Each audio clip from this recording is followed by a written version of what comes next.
Hello， 大家好，接下來嘅3分鐘，我只會講重點。我會教你成為一個狠人。開始。如果你想練成強大既穩定內核，最緊要係千祈唔好自憐自怨，個心唔好成日覺得委屈。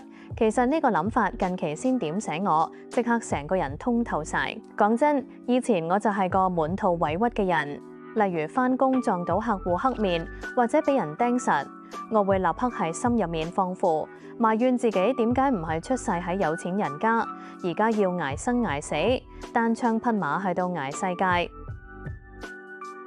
一開始我對人十足十真心，點知遇到嘅都係淨係欺騙同出賣我嘅人。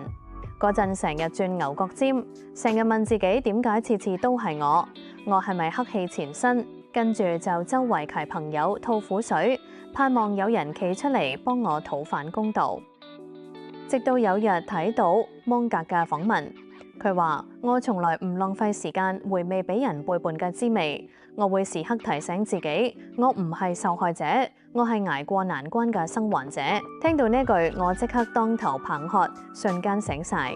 原來我一直無意識將自己套入受害者角色，不斷同身邊人，甚至同自己數從前受過嘅委屈，根本就係自己挖個籠困住自己。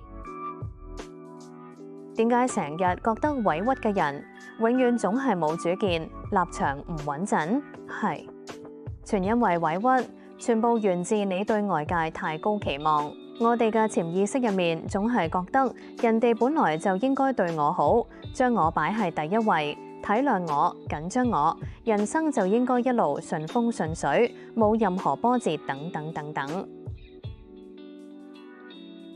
咁自然成日俾外界牽住個情緒走，人哋少啲體貼，事情少啲順利，會心即刻委屈。但真正內心強大嘅人好清楚，世上冇任何事係理所當然㗎，所有後果都要自己孭晒。所以如果要戒咗委屈情緒，就係將對其他人嘅心理期望調低。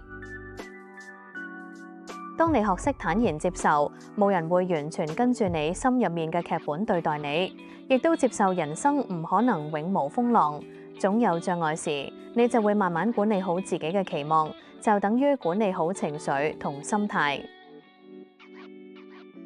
而家嘅我，只要腦海閃過半點俾人蝦、俾人出賣嘅念頭，我會即刻停落嚟，唔俾自己去諗，因為我唔想再靠抱怨、眼淚應對成個世界。